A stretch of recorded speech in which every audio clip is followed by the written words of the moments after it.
Welcome to all Caribbean entrepreneurs.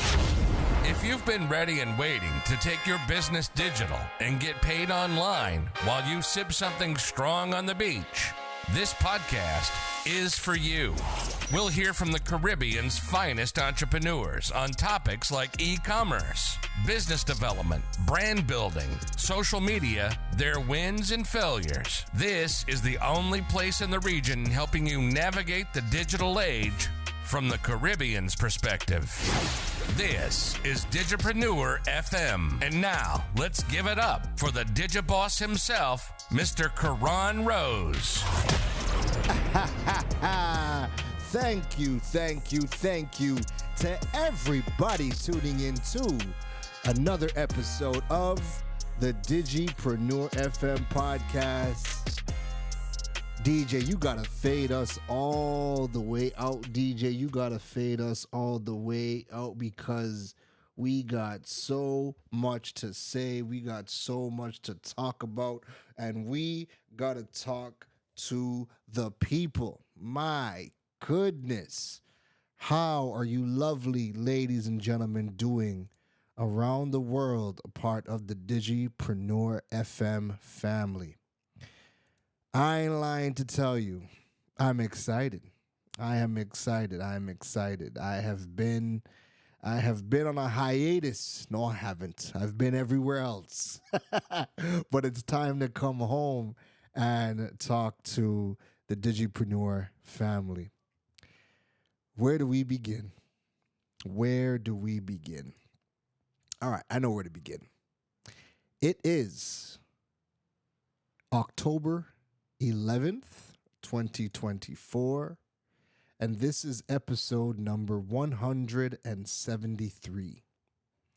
This is also our first episode in Thailand. This is our first episode that we are doing right here in Bangkok, Thailand. And man, oh man, has it been a journey. It has absolutely been a journey.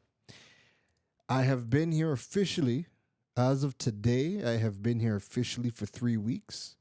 And it took a little time to, just situate myself. The last episode that we did was August 20th. So September was crazy, right? September was absolutely crazy. We just had a lot of running around to do. And I thought I would have been able to, get another episode in. But I couldn't do it. I wasn't able to do it.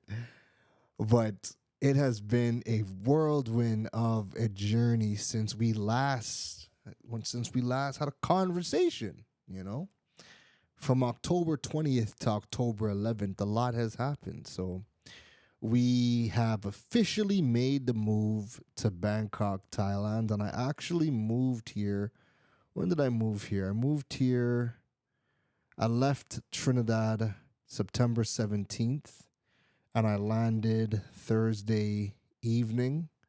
So, yeah, I landed Thursday evening, Thursday night, somewhere in between there, around 5 o'clock. But yeah, and then that's been what? So yeah, officially 3 weeks.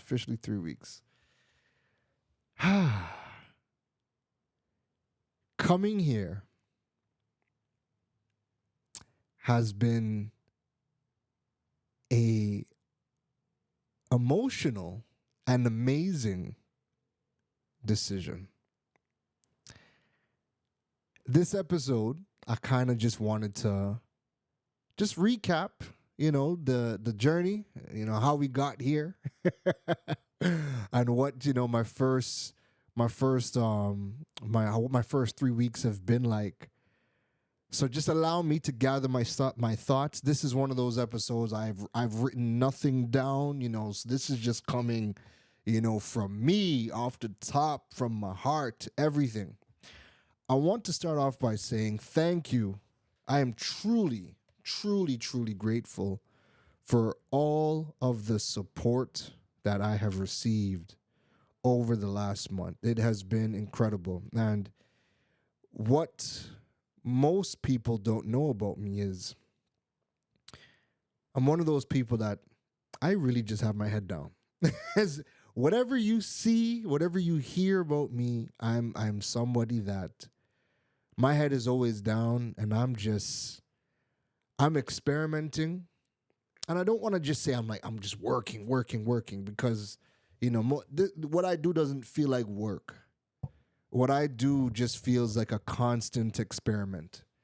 So I'm always feeling like, my head is down, I'm in the laboratory, and I'm just experimenting, playing around with things, seeing what works, learning, implementing, seeing the results. And I'm just in the lab, just experimenting. And that's where that's where my mind is. So you might not see me out a lot. And it's mainly just because, I've had the most amount of fun in my 20s. And I felt like, once I hit 30 and I realized, real life has hit now. My head's just been down, and I've just been working away the past, 8 years since I started Droid Island. And I've already spoken to you at length, and I've done articles about, why I decided to make the move. So I don't want to dive into that. But when I decided to make the move, and I've been going through the entire process, and I've been bringing everybody along with me, in that moment, or in those moments, I realized this isn't just another person making a move or making a life decision.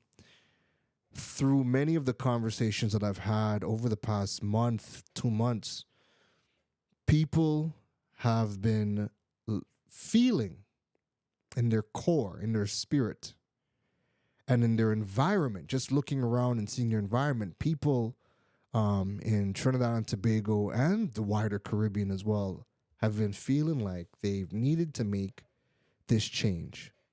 But every time people in the islands want to make a change, the change is always, well, let's just, go and try to get our U.S. citizenship or U.K. citizenship or Canadian citizenship. And it's a whole lengthy, long process that not everybody is able to do or gets through. All right. And I realized that, I've done Canada, I've done Trinidad, I've done the Caribbean. Well, I shouldn't say that I've done the Caribbean, but I've lived in the region, I've done Trinidad and Tobago, and I knew that coming down to the end of last year, 2023, I knew that I was going to be in for a big change because I just wasn't feeling myself. And I wasn't feeling like I was in the right situation or the right circumstances or had the right things for me to get out of my own way and take myself to what that next level looks like, right? And a lot of it had to do with the environment. Like TNT, as much as I love Trinidad and Tobago, and I mean, like, at the end of the day, everything I do is still in Trinidad and the Caribbean. And now moving forward, I'm even more invigorated to help Trinidad and Tobago and the Caribbean, even though I'm in Asia now. I'm figuring out how I'm going to help the region and help TNT. But the environment got to me. The environment was really, really getting to me, and it was really weighing on me, and it's been weighing on a lot of people. And I've had discussions with many of you. It's weighing on a lot of people. So when I decided to say we're going to make a move, and originally, I was thinking about Jamaica, but Jamaica cost of living plus crime situation over there is wild as well. I knew that I needed to go somewhere that I needed peace. I needed to feel I needed peace. Right. So Jamaica cost of living, high crime. I was like, you know what? Not now. I need to live in Jamaica at some point. Like, even if it's a year, I need to spend some real time in Jamaica. So that's gonna happen. That will happen. I don't know when. It just will happen though. I spent some time in Medellin, Colombia, November and in May of this year, and I fell in love with it. It just felt like Colombia and Medellin in particular just felt like home. Like I felt I could see myself here, right? And being there, being in the neighborhood, like I felt peace. Like I felt ready to just immerse myself. And I felt like I would be able to get everything that I needed and wanted out of Colombia. Plus, we're still close to the Caribbean. Matter of fact, it was actually cheaper. Like if I was going to be doing gigs and flying out, it would be cheaper for anybody to fly me to any other island living in Colombia than if I was living in Trinidad. Crazy, but that's just what it is, right? So after leaving, I was in May when I was in Colombia with my daughter, my brother, my mom, and we all had an amazing time there. I was like, you know what? Like I'm sold. Like I'm ready to make this move to Colombia and call this home, right? But then I got home to Trinidad and anytime you ask yourself the right questions, you start to go down the rabbit hole and you get answers that change the trajectory of your life. And this is why they say that the wealthiest people and the smartest people in the world just know how to ask better questions. And I asked myself one question that changed everything. And that question was, where else are digital nomads moving to? Like, what are the top places that digital nomads are living in? And that just sent me down a rabbit hole of looking at a wide variety of different places. But I was looking at, Bali, and I was like, yo, Bali looks amazing. I could see myself, just finding peace there. And as long as I can get to a place of peace, like I know things are going to open up for me. Like I'm no longer worried about my skill set. I'm no longer worried about, whether or not I'm going to make money. I'm not even worried about those things anymore. I just know that once I'm in a place of peace where I could just do the things that are going to make me happy and bring me peace, I know everything else will open up, right? So I was looking at Bali. And I was like, all right, cool, Bali's an option. Then I was like, yo, but I'm in the tech space and I want to, after being in the Caribbean where we're so far from adopting technology, I'm like, you know what? Singapore is one of the leaders in technology. Why don't I go and, let's see what Singapore is saying. But then I started to look at the cost of living in Singapore and I was like, yeah, we're not doing that. Expensive. And then that brought me to Thailand, where I started to, Thailand was a top destination that digital nomads are going to.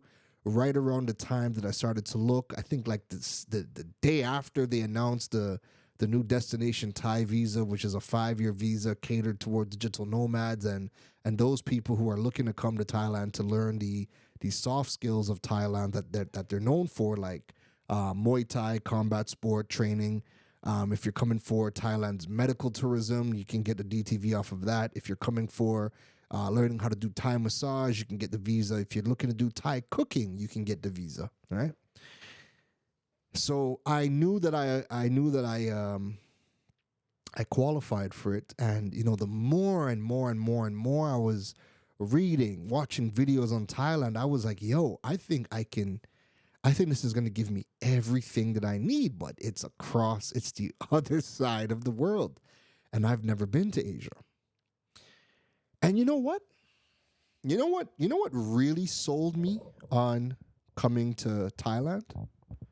What sold me on Thailand was when I started to jump on Google Flights, and I was like, hey, you know what? Again, ask yourself the right questions, right? I'm like, hey, if I'm in Thailand, what does it cost to fly to Singapore?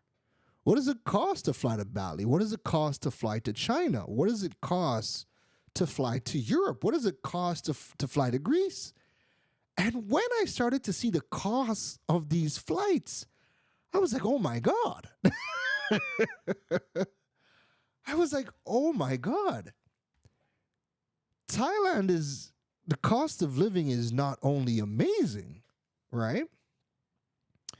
But the cost of flying out of Thailand to many of the other places that I want to go to and experience and visit and, and learn from, these things are pennies to get to.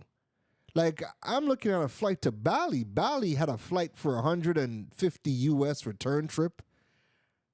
My birthday's coming up in December, and I'm like, man, I just kind of just relax for my birthday. And I mean, I'm already in Thailand, I could probably just go to a nice spot in Thailand and be content. But I'm like, you know what? What about if I went, what if I went out for my birthday? Where would I want to go? And I punched in a flight to Maldives. And I'm seeing Maldives as a return flight of 110 US dollars. I mean, this is now, right? This wasn't in the time when I was making the decision. I'm just saying that in looking at the cost to fly around into all of these different countries that I want to experience, that's ultimately what sold me on Thailand, all right? It's an amazing base. And as it's an amazing base and the cost of living is cheap, your home base is secured, and then it's easy for you to go and spend some weeks in another country and whatnot. And that's really what sold it for me. So I'm here now. I ain't lying to tell you. When I was gearing up to leave, right? I think within the 24 to 40 hours like leading up to the flight, like I was just didn't want to talk to nobody, didn't really want to see nobody. I was just in my own zone, right? Couldn't really explain it. I just how I felt. I just didn't really feel like seeing anybody or talking to anybody. I was just in my own little bubble. And my friend came with me to the airport, and and she helped me, just supportive, right? And I couldn't help but feel extremely emotional when I was in the airport. Like, I got my tongue, couldn't really talk. There were moments throughout tearing up, crying. And I'm just here, my friend is just, there with me, calming me down. And it didn't, I just didn't know in that moment of vulnerability. I did not know if this was the move, this was the play, right? And I don't often doubt myself. I rarely ever doubt myself. I'm one of those people where I do a lot of my homework, I do a lot of research, and when I have gotten to the place where I'm ready to pull the trigger, it's because in my soul is convinced and we're good. And even if it doesn't work out, like I'm good, right? I made the decision, I could live with it and I could stand by it with whatever the outcome was. But in that moment in the airport, I did not know whether or not this was the right play. And I just kept on thinking to myself, why am I doubting myself? I didn't have the answer, which was kind of calming in itself as well.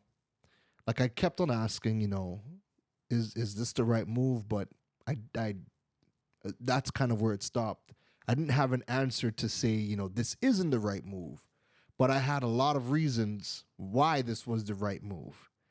And my friend's there, we're talking this thing through, and she's reassuring me that you're more than ready for this, right? You have been in the lab for weeks, months at this point, researching everything you possibly can. Like, you are more than ready. You didn't make this decision on a whim, right? You didn't just do what you did when you came to Trinidad and just jumped on a plane and didn't have no plan, right? Like this isn't that. You know what you're about. You have a plan. You have researched everything you could possibly research. And you brought yourself to the point where you said, or you got yourself to the point where this was the right move for you at the right time, right? So the nerves are there, yeah, but you're good. And I kept on, kind of walking myself, talking to myself. And I remember getting on the plane and man, I had to pull my hoodie. Thank God I had glasses on because brother was tearing up. It wasn't until I, landed in Miami. I wasn't feeling good. Called my friend. We spoke for my layover was 4 hours in Miami. We spoke for pretty much 4 hours. And then when the boarding call to get onto Qatar Airways, right? That you see, when you're in Miami, you could say, F it, I'm going back home, right? We right there. I can go back home. But you see, when I got on the plane to Qatar, I can't explain it. I'll try my best. But you see, when I got on the plane to Qatar, or like when I was walking up to Qatar, when I seen all of the flight attendants and the pilots with all their uniforms, when I seen them walking towards the plane to board, and I just seen the vibe and I seen the uniforms, I wiped my tears, and I just got so motivated. Like I got so hyped because I'm like, yo, just the way the people from Qatar Airways just came as a unit and just how everybody was dressed, their whole entire vibe, I automatically felt like, yo, this is an upgrade. Like I immediately felt like, yo, where we're going, this is going to be an epic adventure of epic proportions. Because just look at how the Qatar team has showed up. And Qatar Airways is rated as one of the best airlines in the world, right? Just look at the poise of these people and how they showed up to work. And their headquarters is out here in Doha, Qatar, and we're going to be heading out to Doha, Qatar, and then over to Thailand. And then when we boarded and I got on the plane, and originally there was, my row was full, and before we left, one of the Qatar Airways flight attendants was like, hey, in this row, are you all three together? And the couple was a couple from the States. They're like, no, it's just husband and wife, older couple. But they were funny, so we were cool. But nonetheless, the flight attendant's like, well, hey, there's the plane's not full. So do you want a row to yourself? And I was like, well, yeah, sure, no problem. It's a 14-hour flight. The two people then were cool, but nah, catch y'all later. So they brought me to my own row, hooked me up with my pillows and everything, and got some drinks and whatnot. And in that moment, just sitting down, and when the doors closed and we were getting ready to taxi, the fear was gone. Like I was just looking around, looking at Qatar Airways, and I was like, yo, we're supposed to be here. This is definitely the right move at the right time. And I was just filled with so much excitement when that door closed and we started to go, and then we hit the air, and I just couldn't stop thinking about,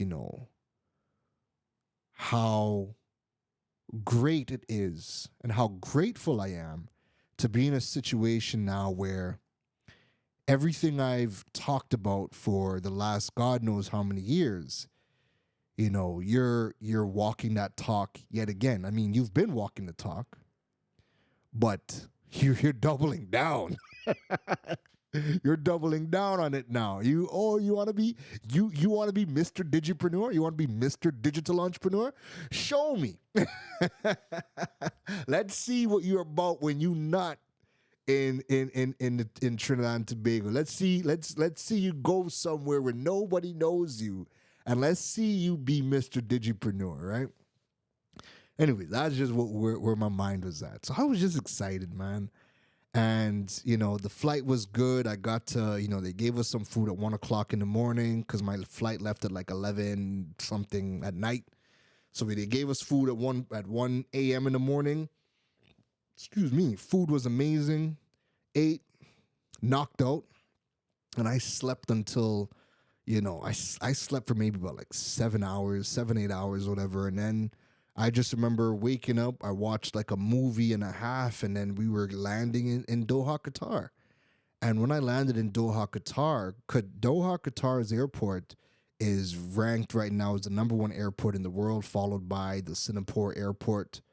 So when I landed in Qatar and I'm just looking at the airport, I'm like, oh my God. We're not in Kansas anymore. I was just floored by how amazing Doha, Qatar airport is. Amazed. And my layover there was a 5-hour layover, so it wasn't too long. So I got some food, called my mom, my brother, my daughter, and my friend back in Trinidad, and we had we just just joking around, lots of laughs, conversations, video calls, showing them the airport and whatnot. And I was just, I was really excited, man. I was really excited. Just seeing the airport made me realize, these people out in the East are doing some amazing, amazing things. And if this is what life is like over here in Doha, Qatar, if the airport looks like this, I need to get out here and soak up as much information and knowledge and learn and put myself in the best situation for me to just evolve, But that's how I felt just getting on the Qatar Airways plane. When I seen the Doha airport, I just felt like I'm where I'm supposed to be if I want to take things to the next level. So after my time in the airport, I had to go board the next leg, which was like a 7-hour flight from Doha, Qatar to Bangkok airport, Suvarnabhumi airport. And let me tell you, our plane was a double-decker plane, right? So, the first plane was a pretty big plane. The second plane was a double-decker plane. I was like, oh, we're on the big boy. Okay. And again, just getting on that plane, the plane was packed top to bottom. It was rammed. There was no empty seats, no empty rows, right? Rammed top to bottom. And I'm like, damn, all these people going to Bangkok. Word. And again, just looking around and just seeing the vibes of Qatar Airways, that double-decker plane, I'm like, I'm where I'm supposed to be. We land in Thailand, and I'm just excited. I download Airlo, which is the digital eSIM company. Download Airlo, set up my eSIM while I'm on the plane still. Then, as soon as we land off the plane, they're checking to see which country you're coming from. So I had to go, because Trinidad and Tobago is on the list of places with yellow fever. They sent us over to the health center before we got over to immigration. Man, just the whole process, I was like, I'm supposed to be here. We go to the health center. The lady's like, hey, scan this QR code to get internet. Scan the QR code. She's like, great. Now scan this QR code so you get the online form to fill out for the health information. Fill it out, upload my international vaccination card, submit it. Then you just walk over to where the health agents are just to verify that everything went through and whatnot. It gave me the okay. Went over to immigration, was out of immigration in 5 minutes, right? Got a little buggy to get my suitcases, my luggage. I go, the airport's massive. The airport is just absolutely massive, right? If y'all haven't been to Suvarnabhumi Airport or Doha, Qatar, like if Miami's the biggest airport you've been in, I think these airports might be bigger. All right, so it's big. Anyways, I go get my luggage. All right, I have two suitcases, a carry on, and my knapsack, my personal. Right. So because I'm tired, my entire duration of the flights and layovers was 34 hours. Right. So I'm at this point, I'm just tired. Like I'm just ready. Man, you know the vibes. You're tired. You just want to get to the hotel, bathe, and just eat some food and, relax. So, anyways, I, in my tiredness, forgot to. I grab my buggy. I get my luggage, and I put my suitcases on the buggy, and I left my hand luggage right there. I never put my hand luggage on the friggin' buggy.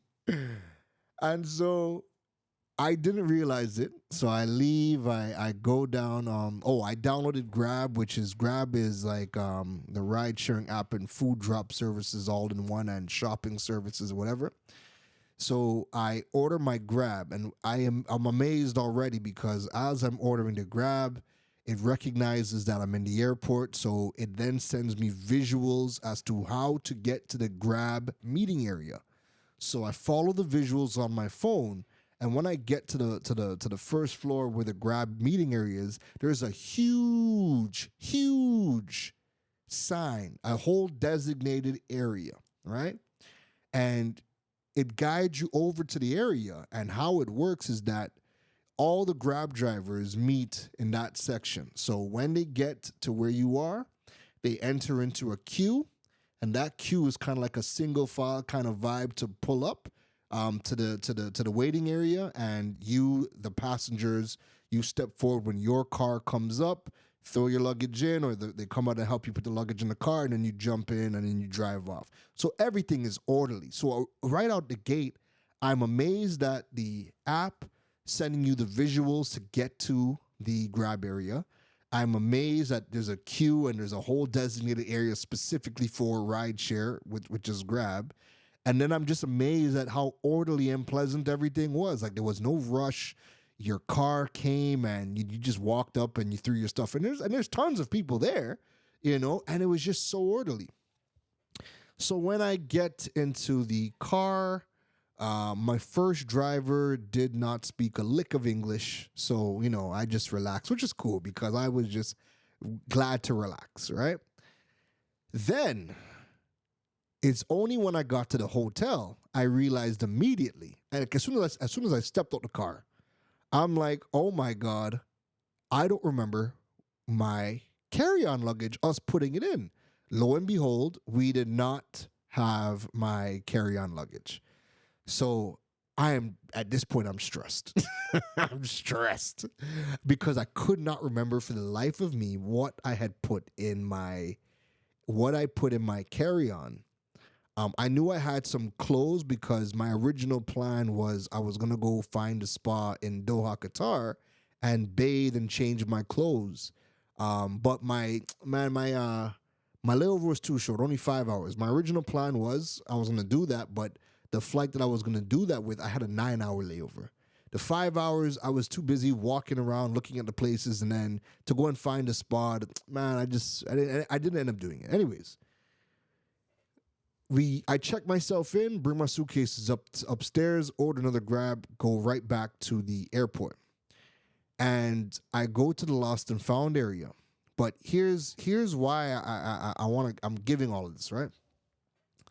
When I go to the lost and found area, I tell them I lost the luggage. I described it could have been, one or two places. Either when I was picking up the luggage or when I was changing some money. But I'm like, you know what? I think I left it by the luggage area because I'm going through photos of me taking at the airport and I'm not seeing it by my luggage when I went to change the money. So they have an app, right? So they pull out their iPads, they're like, describe the luggage, right? They have an app. And we're just scrolling through the app until we find the luggage and like, great, here's your luggage. We just found it. They're like, but they just found it. It's going to take them about 3 hours for them to, finish the processing. And there's multiple checkpoints throughout the airport that somebody comes and delivers lost luggage to, right? So they're like 3 hours, it'll be right here. Can you wait around? And I'm like, can I come back tomorrow? Like, I'm tired. I just came off the flight. They're like, yeah, no problem. So they just gave me a ticket and said, hey, we'll see you in the morning. We open at 8 o'clock in the morning. See you in the morning. And I went on my merry way, went to the hotel, ate some food, slept, and I came back the next morning. 2 minutes, my luggage was right there, and off I went with my carry-on. So I was just amazed within 24 hours, just at the systems, the tools, the friendliness, how swift everything was. And I have just landed. I'm not even in the country for 24 hours. I don't speak Thai. All right.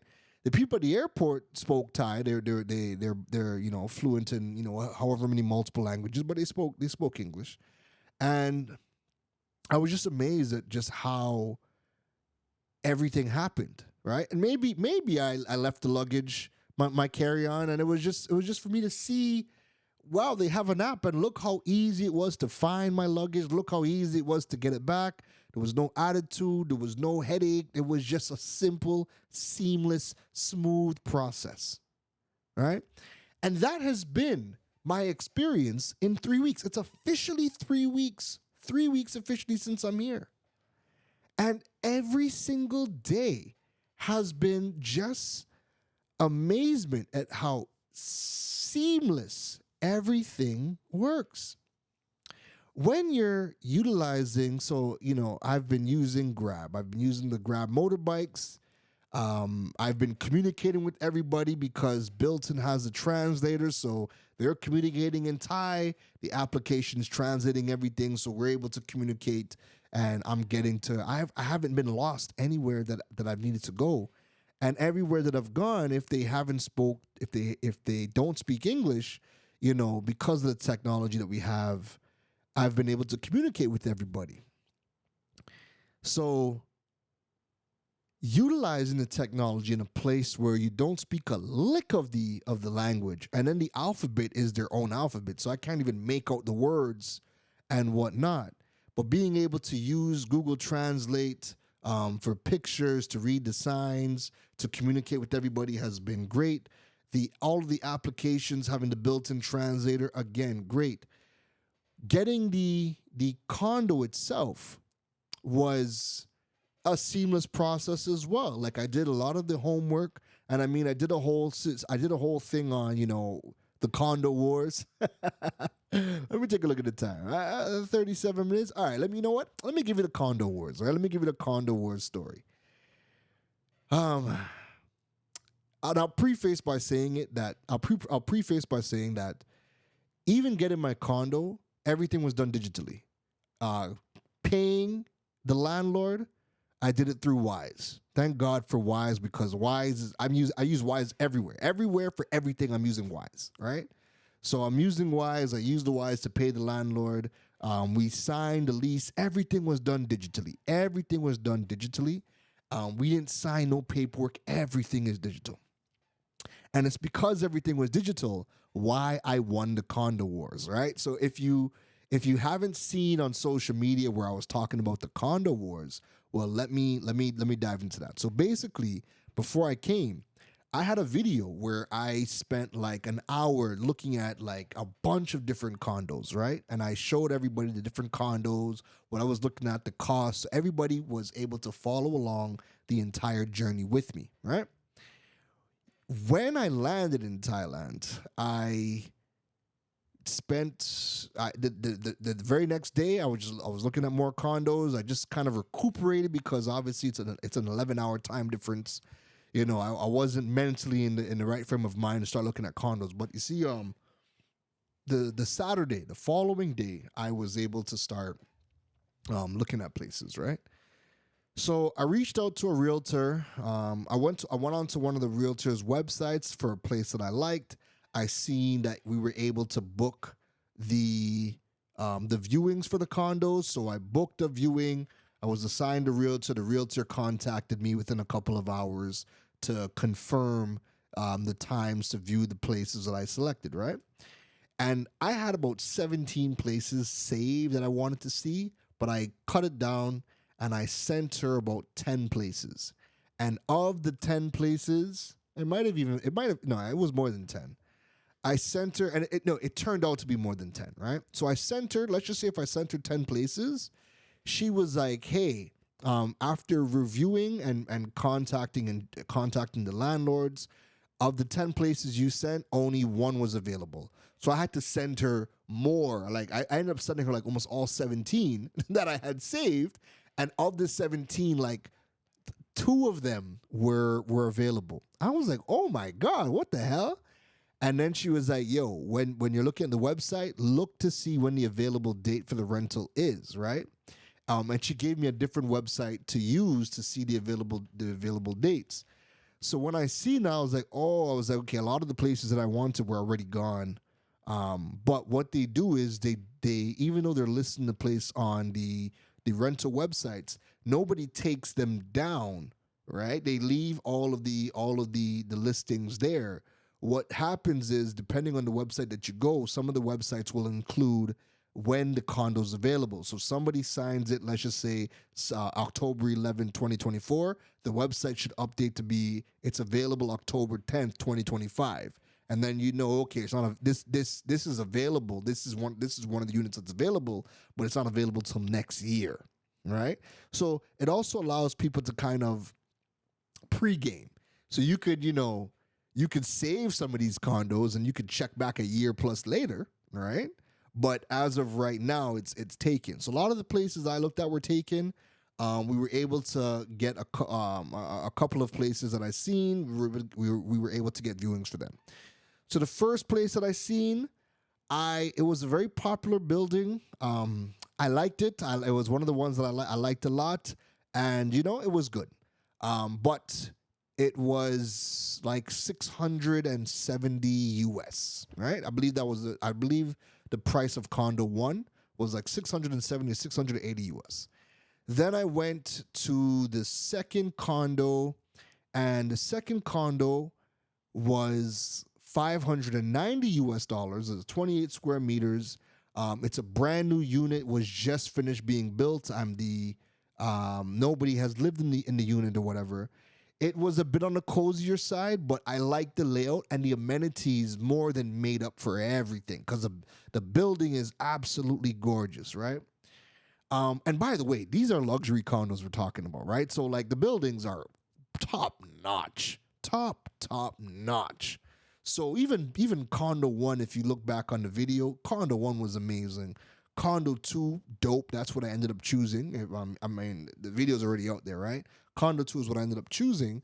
And then condo 3, that was the one I really, really wanted. And I was watching that since July. Like since I first started looking into Thailand, that was one of the condos that I see was just recently finished building in 2022. The amenities were amazing. I found I found a unit that I liked, and good size space. Pictures looked amazing. And then when I showed up, I fell in love with the entire condo unit, and the property and the amenities are amazing. Then when I got to the actual unit, I was like, oh my God, no, this is not going to work, right? And I wrote that off immediately. So I wanted to see some other condos, but then the more I was sending to the agent, she was checking, and they were just taken. And I just felt like, you know what? I have to start working. I got to start working in a couple of days. I need to be able to move into a condo like now. That way I can get the ball rolling on setting up the internet, setting up my space, and because I have work to do, right? So I was in a rush. So condo wars happened because I'm like, you know what? Let's go with number 2, right? And she messaged the landlord saying, hey, I'm interested. Let's go for it. And she came back and she's like, hey, one person has submitted an offer, and they're looking to overpay the landlord because they want a 6 months lease, but the landlord doesn't want to do 6 months. They want a 1 year, right? So he'd rather deal with you. So I was like, okay, cool, right? Well, in Thailand, you can negotiate your rentals. Like if you find a place that's been out on the market for a long time, you can negotiate your rentals, and the landlords will absolutely oblige, and you guys can come to an agreement. So I was like, all right, The landlord is asking me for 19,500 baht, which is like 580 US dollars, or 590 USD. Let's see if we can get him to 17,000. All right, let's just shave 2,500 baht. Why not? That's not no make or break. 2,500 baht I think is like 70 US.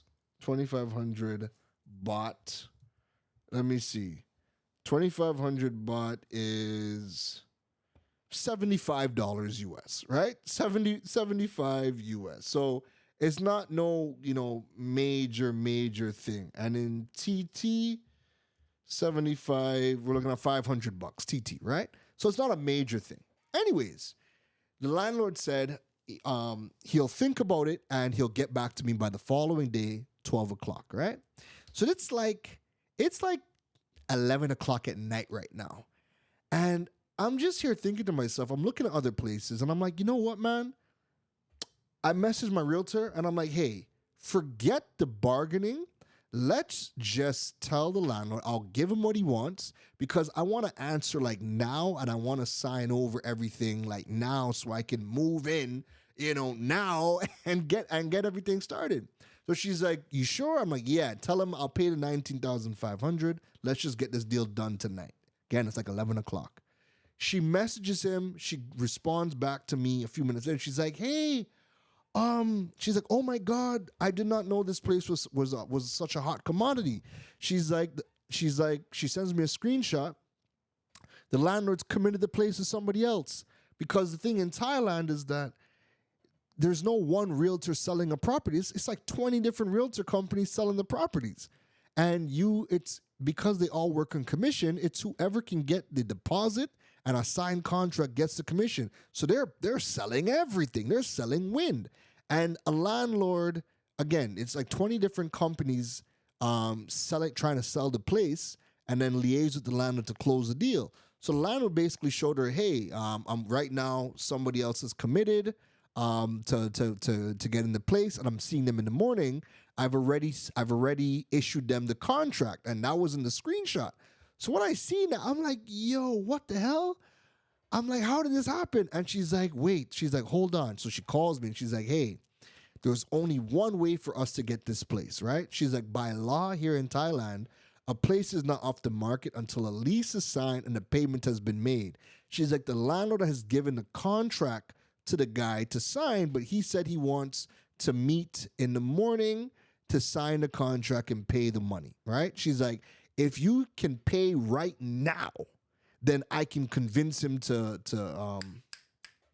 that we can close this deal.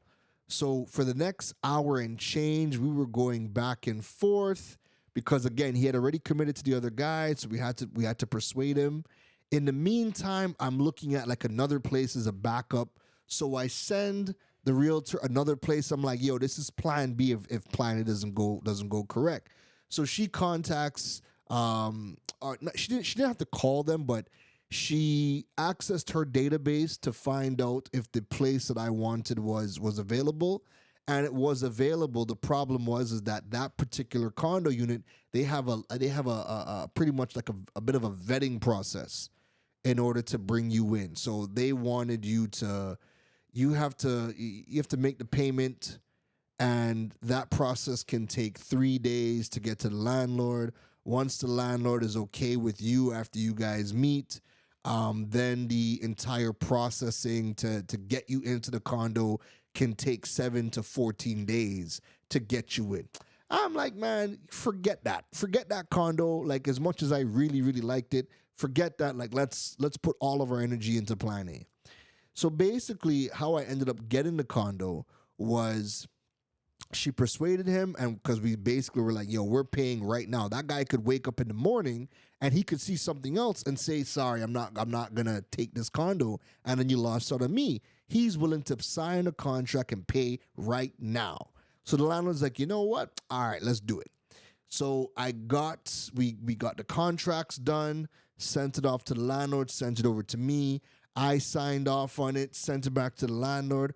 All of a sudden, we can't hear from the landlord for like an hour to sign the contract. He hasn't signed the contract. And we have to wait for him to sign and then provide us with the banking information. So like an hour later, like she was calling him and she's like, yo, he's not responding. And I'm like, well, what is going on? This time it's like after midnight. Now we know he's not sleeping because he was liaising with her like the night before, like 2 o'clock in the morning, to even organize the viewing for me to come and see. So we know he's a night owl. It turns out like he was having doubts because he had already confirmed with the other guy who happened to be a guy from England, right? So after like an hour, the man, brought himself to the point. He's like, you know what? He signed off on the contract, provided his banking information, and we closed that entire deal. Lease signed, money paid after 1 o'clock in the morning. When we met the following day, like we all had a good laugh, and he was even showing us him talking to the English guy, and he's showing us the conversation. He's like, yo, I couldn't believe that this was happening, and it happened down to the wire. And then my realtor, when she had to put through all the paperwork, when she went into the office, her boss was like, yo, you close the deal you close the deal after 1 o'clock in the morning, because they have the paperwork and whatnot. They're like what? How? What happened? And then everybody had a big laugh about just how the whole scenario played out. I literally, like a thief in the night, stole the condo from this English guy. He thought that he was gonna come and go in the morning, eat some tea, have some tea, eat some crumpets, and whatever else some English people have for breakfast. Their English muffins and their English their Earl Grey tea, and then go sign his lease and pay his deposit. But because I was able to sign it digitally and make my payment digitally, that's how I ended up getting the condo. And that's how I won the condo wars, right? So I ended up moving in the day after. The day after all the drama, I ended up moving in the day after. Got my cards, the access cards, because the doors are all smart locks, and to do anything you need the key cards and whatnot. So once I got all my key cards and I settled into the place. Again, this wasn't my first choice. Heck, it wasn't even my 10th choice. It wasn't even on my list of 17 places I had saved, right? It's just, you adjust, right? So I had to go through all that back and forth within the first 3-4 days of me being in Thailand, right? And it wasn't until I got in here and I moved in and I just started to, I felt at peace. I felt at ease. Walking around the condo, going into the gardens, going up to the pool, going up to the sky gardens, just walking around the area, everything grew on me. So even though some people are looking at the video and they're like, man, a lot of people love it. A lot of people love everything. They're like, yo, even though the place is 28 square meters, it's on the cozier side, smaller side. A lot of people are like, man, with everything you're getting at no additional cost, it more than makes up for it, because we have multiple co-working spaces, we have pools, we have a private jacuzzi, we have a private sauna that you can book, we have rooftop gardens, we're close, like I'm 10 minutes from downtown, like we have a shuttle service that drops us to the grocery and to the metro station, and also picks us up, and they communicate everything through one of the applications. And there's a schedule for the shuttle to run, for pickups and drop-offs. All that stuff is included at no extra cost, right? So everything, the total package of everything makes up for, whatever you're not getting in the room. But again, this is also a pretty new condo. I don't even think the condo has reached 50% capacity, because it's condos. So condos are individually bought units, right? I don't believe we're at 50% capacity. I don't think so. A lot of the places I still see have not been purchases yet. But again, the building is relatively new. I think the building is only like 2 or 3 years old, right?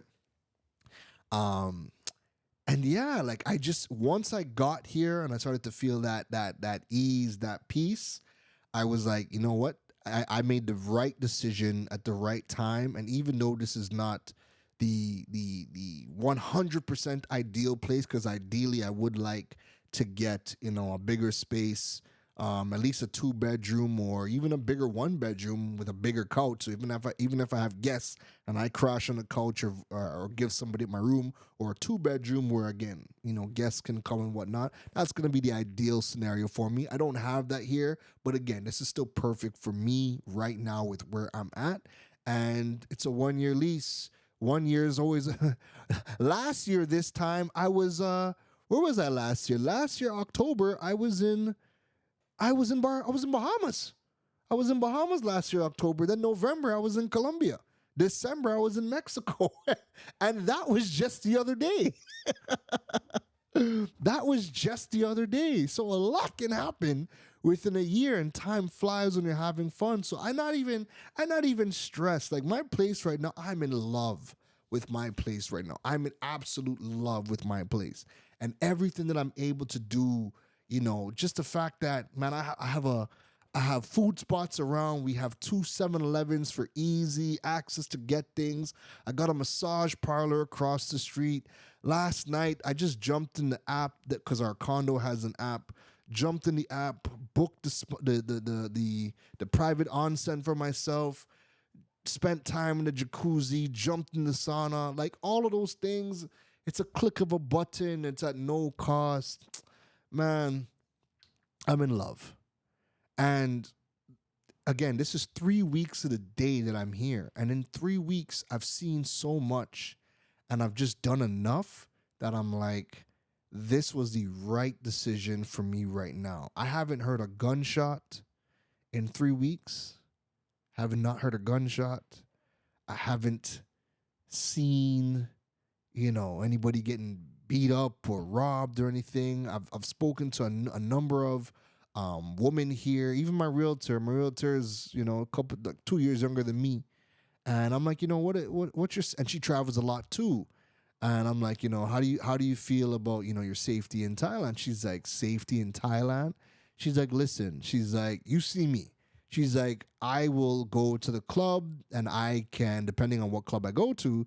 She's like, I could walk home because I live like in the heart of the city. She's like, I'd walk home at 3:00 in the morning, and I do it, since I was in my 20s. Nobody has ever even looked at her the wrong way. She's like, Thailand is the safest country that I've ever been in. She's like, she's been to the States. She goes to the UK a lot. She's like, I've never felt as safe as I do in Thailand, not just because, she's Thai, but because just the environment and how everything is. She's like, listen, safety is the last concern you have here. She's like, it'll be the last thing that you worry about here. Like, if you're worried about safety, she's like, this is one of the safest places you'll ever be in. And you get that vibe because the people here are just very friendly. Everybody just kind of does their own thing. Nobody really watching you do your thing. Like, there is an ease that has come over me in my time here. And I feel as if right now my entire being is kind of like in a detox. We don't realize how traumatizing the environment is in Trinidad and Tobago and in other Caribbean countries right now, with all of the sky rising crime and the homicides, the home invasions, the rapes, the murders. We don't realize how traumatizing, how desensitizing we are to the environment that we've been living in. And so in being here, I've already gone to like 4 or 5 spas at this point. I just go on the balcony. I go to the park and do walks, and I've just been detoxifying myself and just getting my mind right. And whilst I've already been working, right? I've been taking a lot of time to just relax and unwind and just feel good in my own skin, in my own body, in my own environment. And I've had some thoughts like, you're kind of just waiting for the bubble to burst and the reality to kick in. And from everybody that I've met, because over the last month, people from around the Caribbean and in Trinidad and Tobago who have been living in Asia for 5, 10, 20, 30 years, people who have lived in Asia for a time and then had to leave because of work, and other people who are moving. Like, I've met so many people in the last month, and every single person that has been to Asia or living in Asia or moving to Asia, everybody has reached out and said, you've made the best decision you could ever have made. The best decision you could have ever have made. You don't even know it yet because you haven't been there, and you now reach, but you don't know that this has been the best decision you have ever made. I have never made a decision where everybody was in total agreement that this was the best possible decision that you could have made.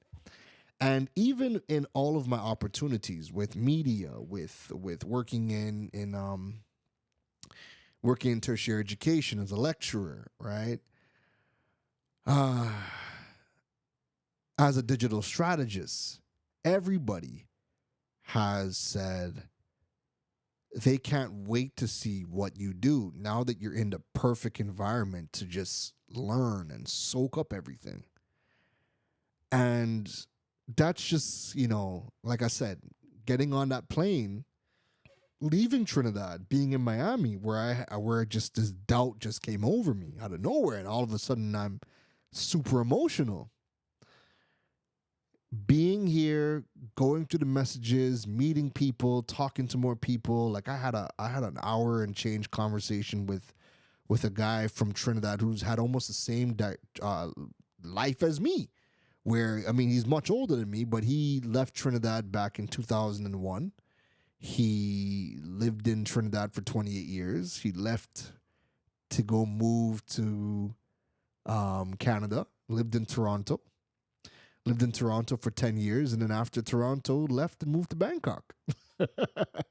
And now he's between Vietnam and Bangkok. He has 3 condos actually, one in Toronto, one in Bangkok, and one in Vietnam. And he's in the tech space as well.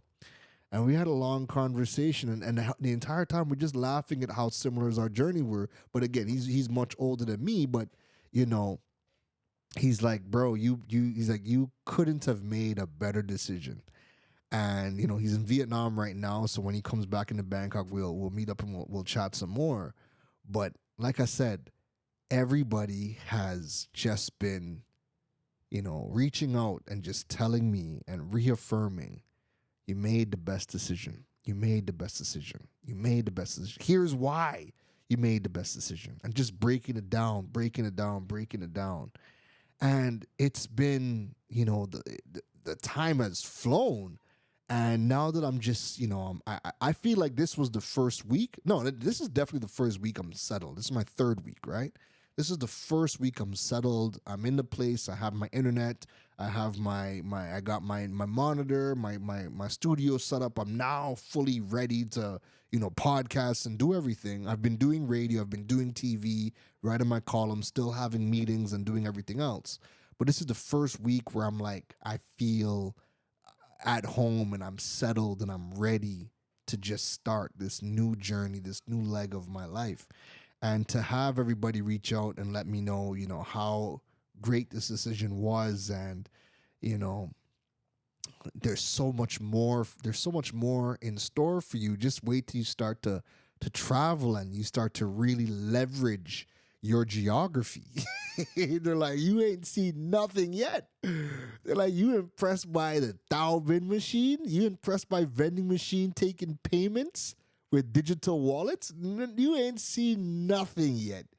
When your mind is going to be blown open, that when your mind is blown open and sees the things that it sees, good luck going back to the West.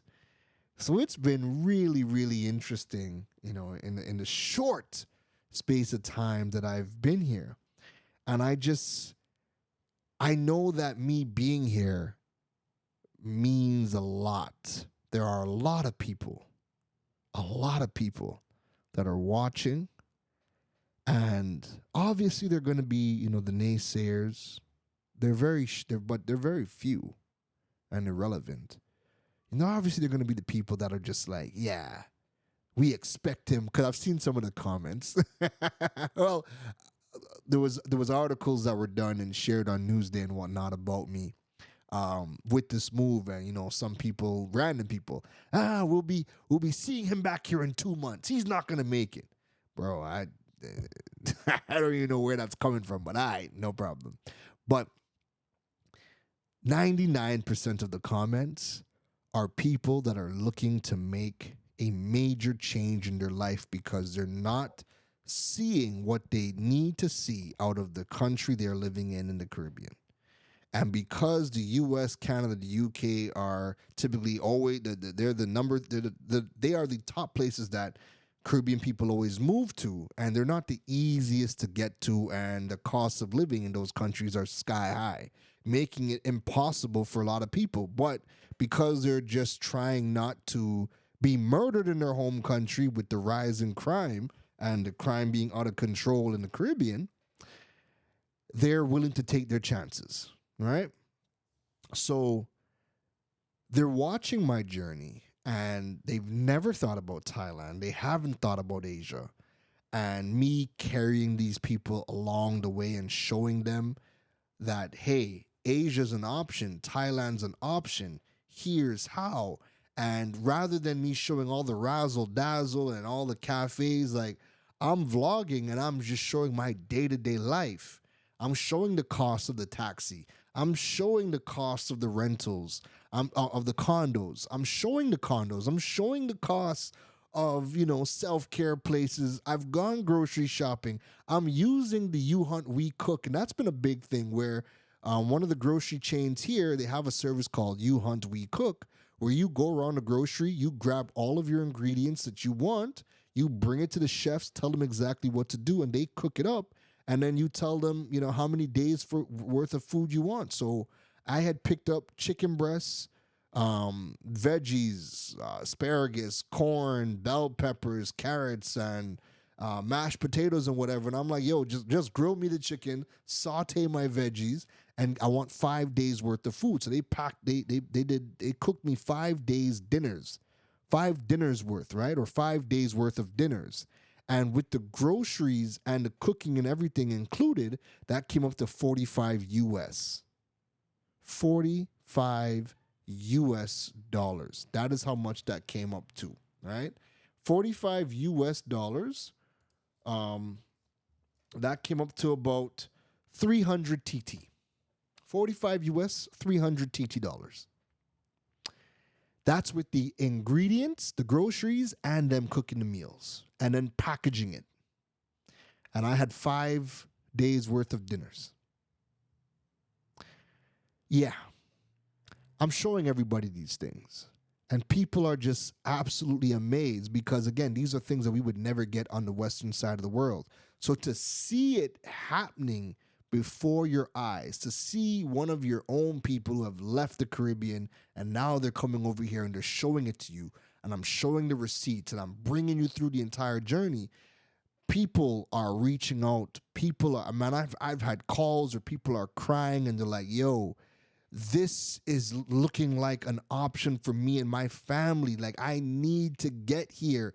Can you help? And I'm just putting them in contact with the right people to make some decisions.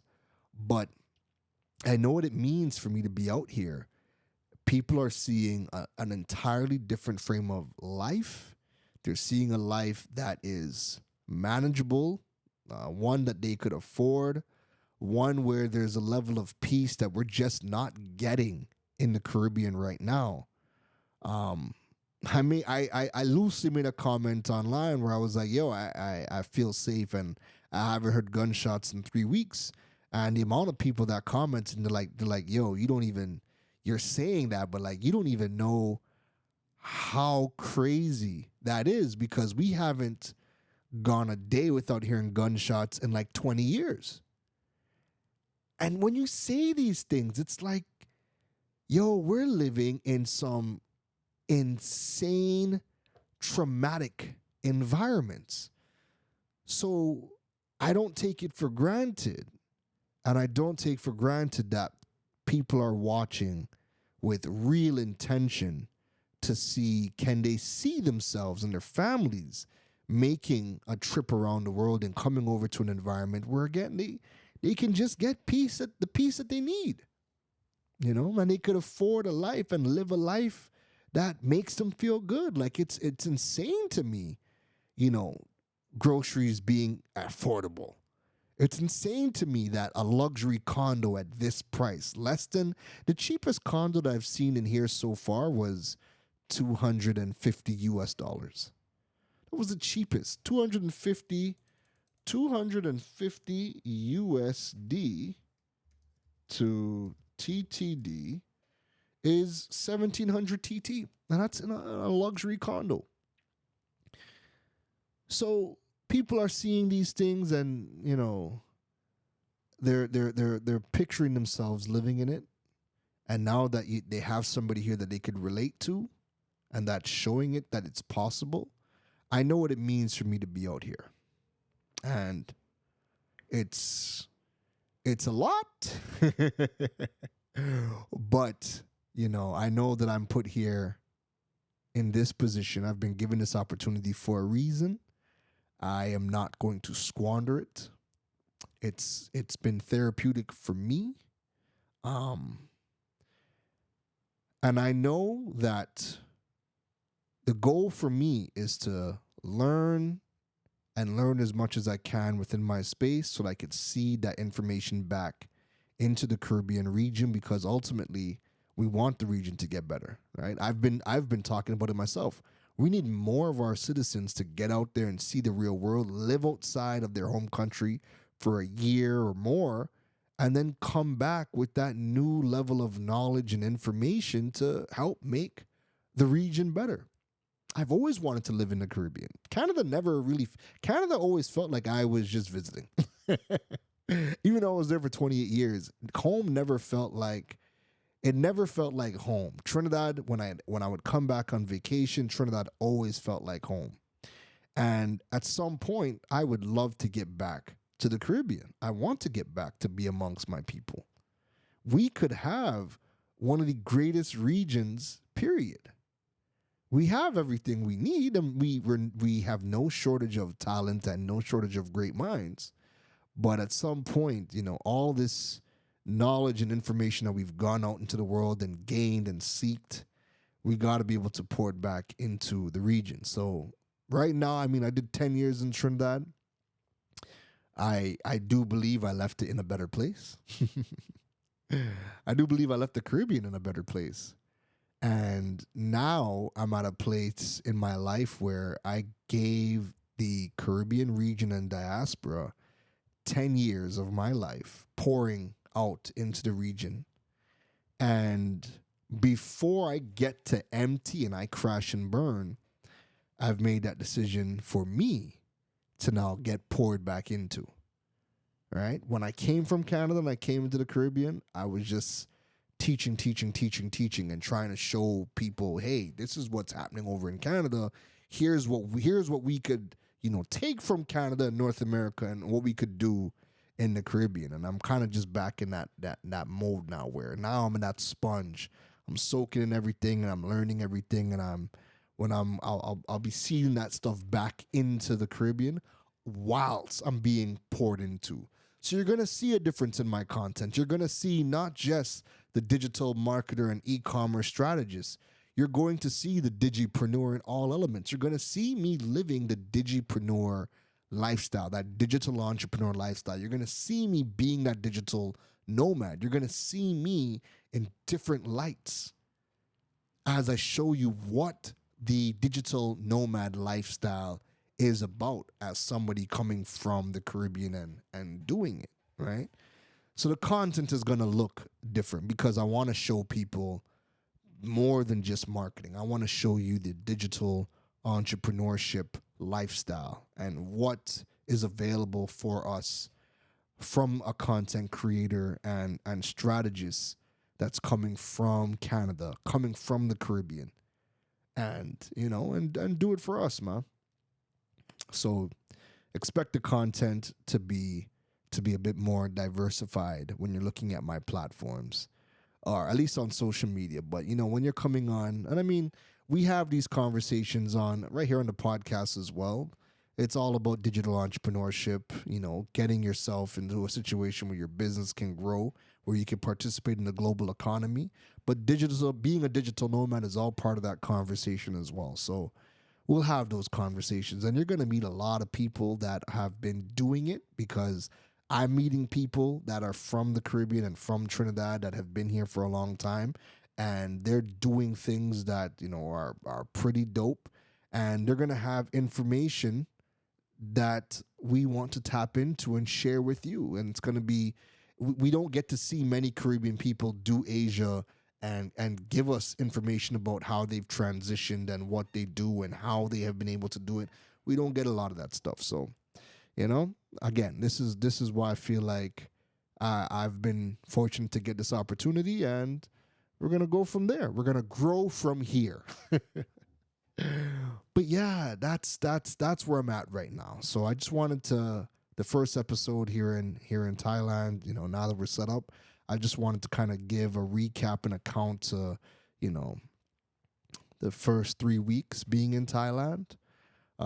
Before, I know someone's going to ask, what's been my favorite part about Thailand so far? So far, it's just been the ease of commerce. I love the fact that everything is a tap away. There's a 7-Eleven has an app. I have 2 7-Elevens across the street. You don't even have to cross the street if you want anything from 7-Eleven. Just go in the app, place your order. They drive their buggy across the street and drop it off. And then because people don't steal in Thailand like that, they drop your food, or they drop the packages off downstairs, and the food just gets dropped in a basket in like a shelf outside the condo. And you just come downstairs and grab your food whenever it arrives. And then the packages go to our juristic office. And because the condo has an app, whenever you get packages or deliveries, they notify you inside of the app that, hey, 2 packages just came. And then you go downstairs and you go and collect. That's all happening inside of the app, inside of the condo app. So the ease of commerce has been my favorite part about Thailand so far. The food has been nothing short of amazing. The food has been extremely cheap and affordable.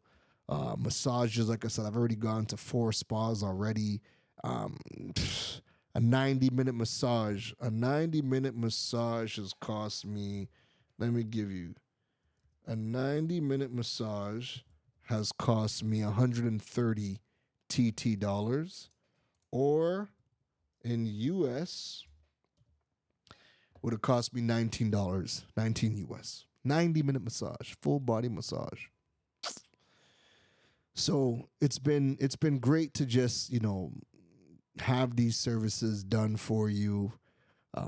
Laundry, man, I've paid like 10 USD, I think.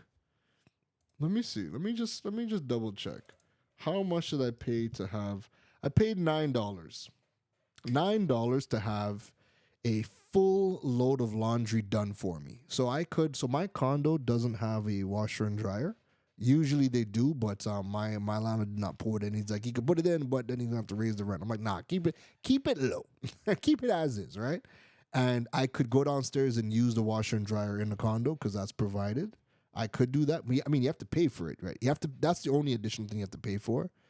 That's in the condo property. You have to pay for your laundry to use the washer and dryer, or just cross the street and there is a laundry service and you just drop off your laundry, they do it for you. So that's across the street. So I just did a load of laundry and picked it up yesterday. A full load of laundry cost me $9 US. $9 US is what that cost me for the full load of laundry, or 130 TT. So I could buy my laundry detergent and soap and go do it myself. Oh, by the way, the laundry machines, the washer and dryer, yeah, there's an app for the washer and dryer, and you can pay for the washer and dryer utilizing the app. So you could use coins if you want, or just use the app and pay, and it activates the machines and you're good to go. Or just cross the street, drop off your laundry, and come pick it up later. So I've been doing that. I've been doing that. I've just been dropping it off. Like, I did 2 loads so far in the time that I've been here. I just drop it off and I just go pick it up later on, and everything's done, washed, folded, and I just bring it back upstairs and pack it away. And these are the things that I am absolutely just in love with, because it just frees me up to just go do other things. Like, I don't want to do laundry. I don't even want to cook. I don't like to cook. I don't want to cook. So let me go use the chef services and ordering food from any restaurant that you want, high quality stuff. It's cheap. It's cheap. I give myself a budget of $10 a day for food, and that gives me 3 square meals if I want to order food, or I just eat the meals that the chef prepared for my dinners and whatnot. And maybe one day I'll boil some eggs. I don't know. But right now I'm just enjoying, just having access to all of these things at some absurdly affordable rates, and we'll go from there when the time is ready, But yeah, that's it for me today, man. I just wanted to give you guys the update and my first 3 weeks into Thailand, and so much more to talk about, So that's it from me. I hope you enjoyed this episode of the Digipreneur FM podcast. If you have enjoyed it, please don't forget to, drop a comment, review the podcast, Apple Podcasts, YouTube, you name it. Drop a review on the podcast if you guys enjoyed the episode. If you're listening in on Spotify or on Apple Podcasts, don't forget to rate the podcast. The reviews, the ratings, these help continue to grow the podcast all over the world, okay? So do me that favor and drop a review or rate the podcast. Thank you so much. You can also follow me on any social media channel at KeronRosc across any social media platform. Check out the KeronRose.com website to learn more about building your digital presence and monetizing your platforms. Stay up to date with the podcast at Digipreneur.fm. All right? Whew. That's it from me, and I can't wait to talk to you in the next one. Take care. You've been listening to the Digiboss, Keron Rose. We hope your notepad was filled after this episode. Make sure to like, rate, and review the show. The learning doesn't stop, folks. And to make sure you don't miss any gems from the Digiboss, go over and follow him on all social media platforms at Keron Rose. Folks, don't just sit there with a notepad. We need you to implement at least one thing into your business before the next episode. That's the only way your business levels up. Thanks for listening to Digipreneur FM. Now go be great.